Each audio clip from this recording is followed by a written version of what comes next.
There are some interesting trends in the category. A lot of them are actually nationally based, so you clearly see, for example, in South America, some very interesting direct or use of direct techniques for social campaigns. For example, there's an extraordinary campaign trying to encourage FARC guerrillas to leave the jungle and return to their families, and using good direct marketing technique.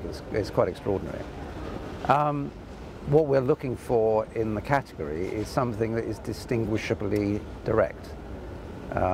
It mustn't simply be a place or a category in which anything that ends up in an envelope or is on a website is applicable. It has to have some cause and effect, some genuine invitation for somebody to do something, and a credible way in which that is achieved. So it's an interesting category. There's a lot of work there that is very fine. A lot of it is irrelevant to the category. Well, the biggest revolution for direct is digital. The mere fact that the degree of immediacy and the degree of personalization that has always been part of the idea of direct is achievable with digital media in an affordable way, in an exciting way. There's some interesting work in the awards of people taking, for example, Facebook, which has now become a universal and actually is quite dull in many ways, but actually working beyond the normal use of Facebook. And I think that is where direct comes into its own, because good direct marketing is about maximizing response and maximizing measurable return. And it's those pieces of work which use social network or email or apps or whatever, but really use them in a hard business way. Those are the things that are most impressive.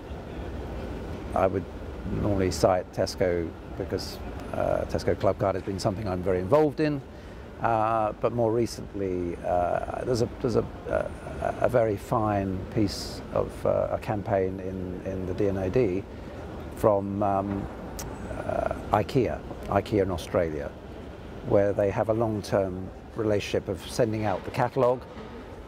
Too many of the catalogues get thrown away too quickly, so they actually created a long-term rental agreement where IKEA rented space in the home to keep the catalogue in place so that people could refer to the catalogue. So it's that sort of creative, very amusing thinking, I think, is impressive. I don't think you look at everybody else and you devise your strategy against your competitors or against any other brand. You do the best thing between yourself, your brand, and your customer.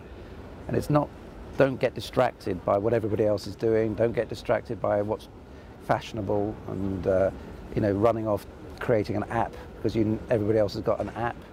That sort of thinking is silly, and it's not. What is best is when brands think about their customer and design a series of communications or a long-term communication plan that is serving the customer well.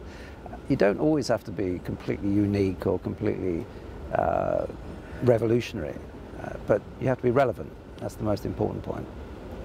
We've seen some very good submissions from Asia in general and India. I think what's clear is the Indian market is a growth market. It's a market with increasing confidence. So the tone of the communications is very optimistic and very confident. And that's, I think, something to be treasured. That's something it's a good environment for creativity, where there is such a sense of movement and momentum in a nation, and that is reflected in the sort of work it's producing. You're very lucky.